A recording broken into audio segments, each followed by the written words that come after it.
আসসালামু আলাইকুম। বিসমিল্লাহির রহমানির রহিম। ভালোবাসা বাংলাদেশ থেকে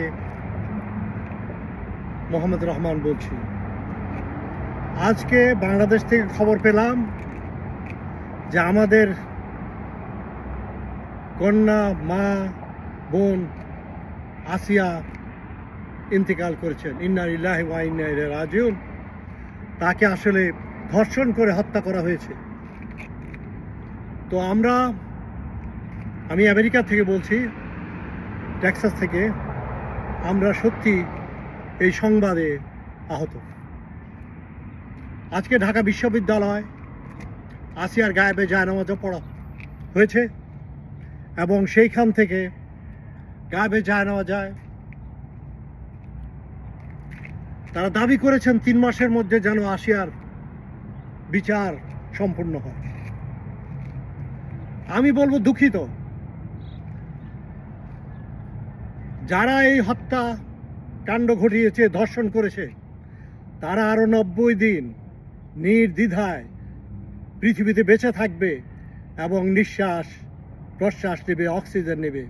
কিন্তু আসিয়ার সেই ভাগ্য হয়নি। তো এখন আমার দুঃখ, কেন 3 মাস আপনারা এই বিচারের জন্য দাবি করলেন? কেন আপনারা বললেন না তার ডিএনএ টেস্ট করা হোক এবং 48 ঘন্টার মধ্যে সেই দোষীকে ঢাকায় প্রকাশ্য রাজধানীতে ফায়ারিং স্কোয়াডে নিয়ে গুলি করে মারা হোক? এইটাই ছিল তার প্রকৃত বিচার।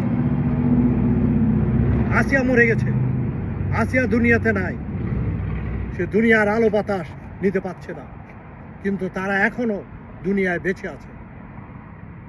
এটা তো সত্য। তাকে ধর্ষণ করা হয়েছে, তাকে নির্মমভাবে তার ভেজাইনাকে কেটে ধর্ষণ করে তাকে হত্যা করেছে। তারপরে আপনাদের মধ্যে এত মায়া, এই বাংলাদেশের সুশীল সমাজ, আপনারা সবাই আন্দোলন করেন, করেন, কিন্তু যারা নির্যাতিত তাদের জন্য আপনাদের কোনো মায়া নেই। কোথায় আজ পর্যন্ত আপনারা আন্দোলন করেছেন, পার্টি করেছেন? কোথায় আজ পর্যন্ত কি বিচার আপনারা সম্পন্ন করতে পেরেছেন কোনো বিচার?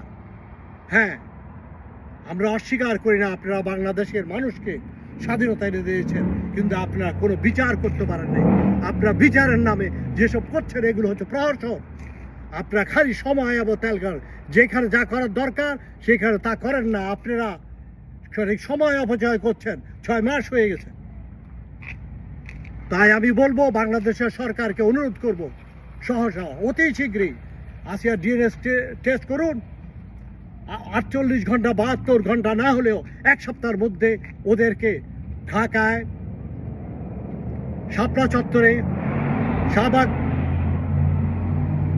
ঢাকা স্টেডিয়াম, বাইতুল মাকারের সামনে অথবা ফার্ম গেটে প্রকাশ্য দিবালোকে পুরা বাংলাদেশের মানুষকে জানিয়ে দিবেন আসিয়ার ধর্ষণের জন্য এদেরকে ফায়ারিং স্কোয়াডে হত্যা করা হচ্ছে।